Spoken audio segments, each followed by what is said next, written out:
Hello guys, welcome to our channel short notes.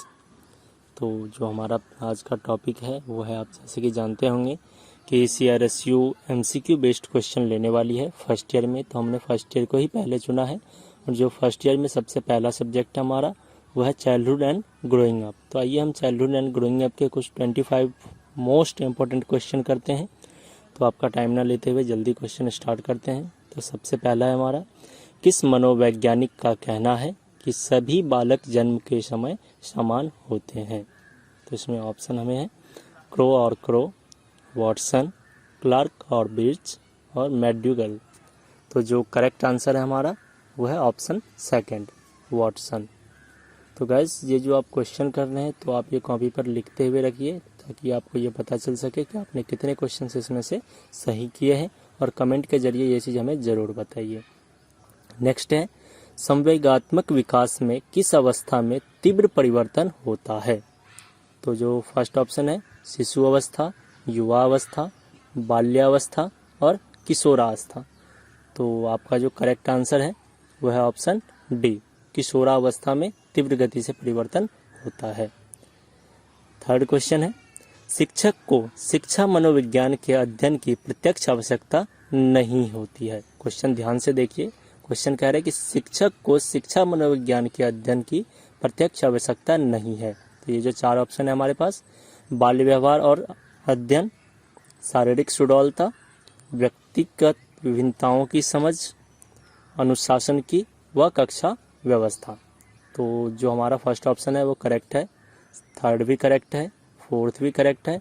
तो जो शारीरिक सुडौलता होता है वो शिक्षक को मनोविज्ञान के लिए अध्ययन की आवश्यकता नहीं होती है। तो जो करेक्ट आंसर हमारा हो जाएगा इसका वो है ऑप्शन सेकंड।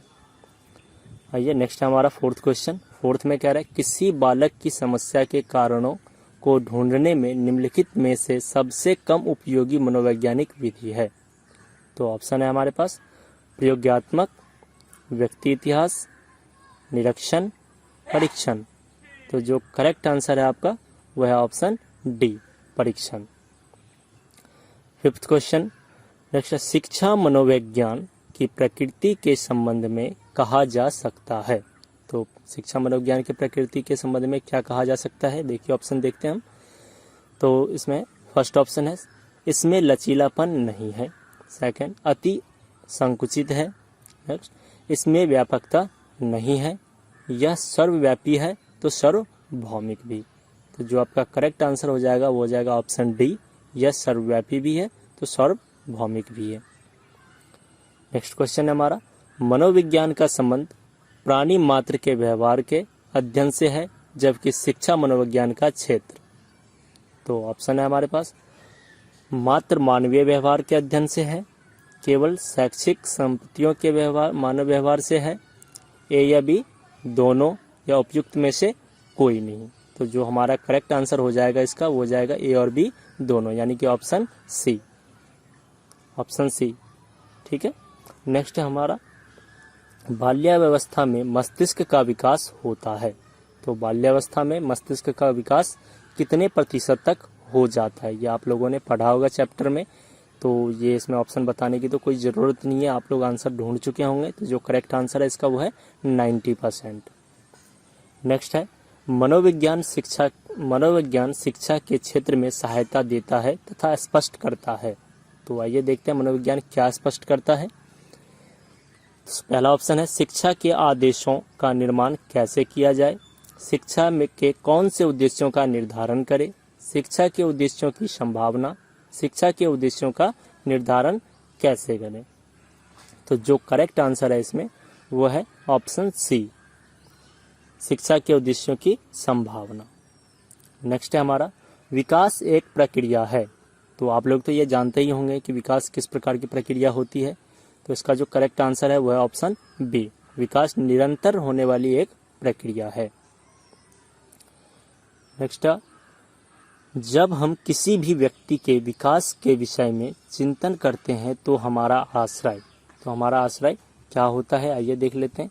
उसकी कार्यक्षमता से होता है, उसकी परिपक्वता से होता है, उसकी शक्ति ग्रहण करने से होता है, या उपयुक्त में से सही।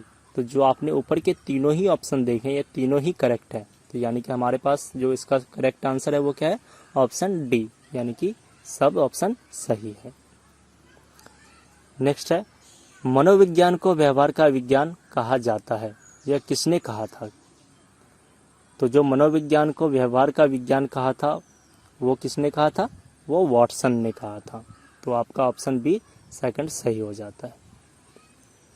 नेक्स्ट है, मानव मन को प्रभावित करने वाला कारक है। मानव मन को प्रभावित करने वाला कारक कौन से हैं, ये देख लेते हैं। व्यक्ति की रुचियां, अभिक्षमताएं, अभियोग्यताएं व वातावरण, उपरोक्त सभी।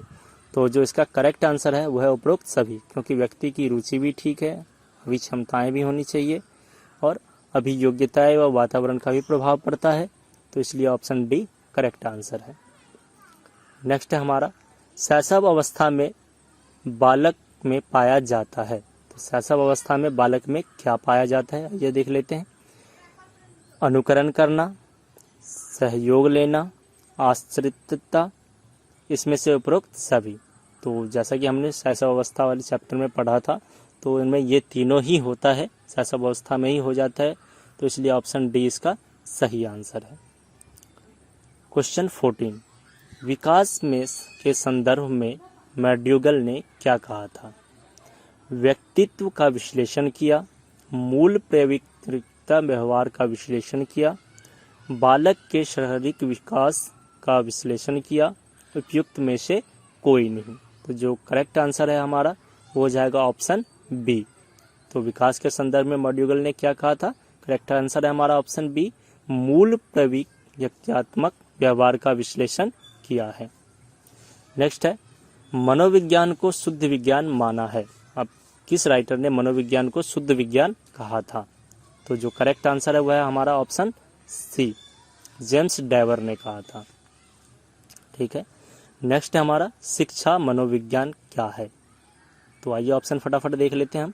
ऑप्शन कह रहा है हमें, मनोविज्ञान का अंग नहीं है, शिक्षा एक अंग है, शिक्षा का एक अंग है, मनोविज्ञान का एक अंग है, उपयुक्त में से कोई नहीं। तो जो करेक्ट आंसर है हमारा वह है ऑप्शन सी, मनोविज्ञान का ही एक अंग है शिक्षा मनोविज्ञान।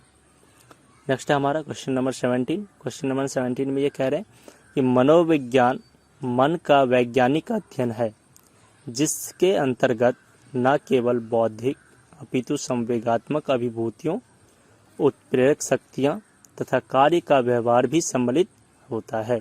तो यह कथन किस राइटर ने कहा था?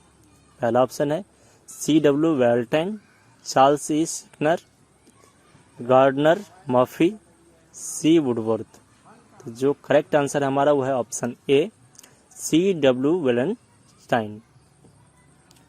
नेक्स्ट है क्वेश्चन 18, मनोविज्ञान। अब आइए देखते हैं मनोविज्ञान क्या है। आत्मा का विज्ञान है, मन का विज्ञान है, चेतना का विज्ञान है या उपयुक्त में से सभी? तो जो मनोविज्ञान है वो तीनों ही इसका उदाहरण होता है, तो इसलिए ऑप्शन डी इसका करेक्ट आंसर है। नेक्स्ट है क्वेश्चन नंबर 19, छात्रों के व्यक्तित्व को मापने और परामर्श देने के लिए जिस पद्धति का प्रयोग किया जाता है वो है निरीक्षणात्मक पद्धति, साक्षात्मक पद्धति, प्रयोगात्मक पद्धति, सैद्धांतिक पद्धति। तो जो करेक्ट आंसर है वो है ऑप्शन बी, साक्षात्मक पद्धति। नेक्स्ट है, शिक्षा मनोविज्ञान अध्ययन का उद्देश्य है। शिक्षा मनोविज्ञान अध्ययन का उद्देश्य है, तो जो इसका करेक्ट आंसर है वह है विद्यार्थियों द्वारा किसी बात को सीखे जाने को प्रभावित करना। यह शिक्षा मनोविज्ञान के अध्ययन का प्रमुख उद्देश्य होता है। नेक्स्ट है हमारा, शिक्षण प्रक्रिया के अंग है। शिक्षण प्रक्रिया के क्या अंग हैं? आइए देख लेते हैं। तो जो शिक्षण प्रक्रिया के अंग हैं, तो ऑप्शन है हमारे पास शिक्षण के उद्देश्य, शिक्षण को सार्थक बनाने वाले, ज्ञानानुभव, शिक्षण का मूल्यांकन। तो जो करेक्ट आंसर है वो है ऑप्शन, जो करेक्ट आंसर है हमारा वो है ऑप्शन डी। नेक्स्ट है हमारा, चिंतन की दृष्टि से किसी बच्चे में सर्वश्रेष्ठ चिंतन है। तो चिंतन के दृष्टि से किसी बच्चे में सबसे कौन सा चिंतन होता है? तो ऑप्शन है हमारे पास कल्पनात्मक चिंतन, प्रत्यक्षात्मक चिंतन, प्रत्यक्षयात्मक चिंतन, तार्किक चिंतन। तो 22वें क्वेश्चन का आंसर मैं आप लोगों पर छोड़ रहा हूँ, इसका जवाब आप लोगों को देना है और कमेंट के जरिए हमें ज़रूर बताएं कि इस क्वेश्चन का आंसर क्या है। ठीक है, नेक्स्ट क्वेश्चन है हमारा, अंतर्दर्शन विधि में बल दिया जाता है। अंतर्दर्शन विधि में क्या बल दिया जाता है? तो हम ऑप्शन है हमारे पास स्वयं के अध्ययन पर, समाज के अध्ययन पर, बालकों के अध्ययन पर, शिक्षकों के अध्ययन पर। तो जो अंतर्दर्शन में विधि में बल दिया जाता है वो दिया जाता है ऑप्शन ए करेक्ट है, स्वयं के अध्ययन पर। नेक्स्ट क्वेश्चन है, मनोविज्ञान के प्रकृति का कारण है। मनोविज्ञान के प्रकृति का क्या कारण है, आइए देख लेते हैं। तो जो हमारा इसका करेक्ट आंसर है वह ऑप्शन डी, ये तीनों ही ऑप्शन सही है। नेक्स्ट है जो 25वां क्वेश्चन है हमारा, वह है मनोविज्ञान के अंतर्गत। तो आइए मनोविज्ञान के अंतर्गत है मानव का अध्ययन किया जाता है, जीव जंतुओं का अध्ययन किया जाता है, संसार के अन्य सभी प्राणियों का अध्ययन किया जाता है या उपरोक्त सभी। तो जो मानव मनोविज्ञान है उसके अंतर्गत मानव का भी अध्ययन किया जाता है, जीव जंतुओं का भी अध्ययन किया जाता है, संसार के अभी अन्य प्राणियों की भी का अध्ययन किया जाता है। तो इसका जो करेक्ट आंसर है वह है ऑप्शन डी। तो गाइस हमारा ये वीडियो कैसा लगा आपको कमेंट के जरिए ज़रूर बताएं। ठीक है, और अपना राय देना ना भूलें। जो मैंने 22वां क्वेश्चन का आंसर आप लोगों से पूछा है तो वो कमेंट के जरिए हमें ज़रूर बताएं। Thank you.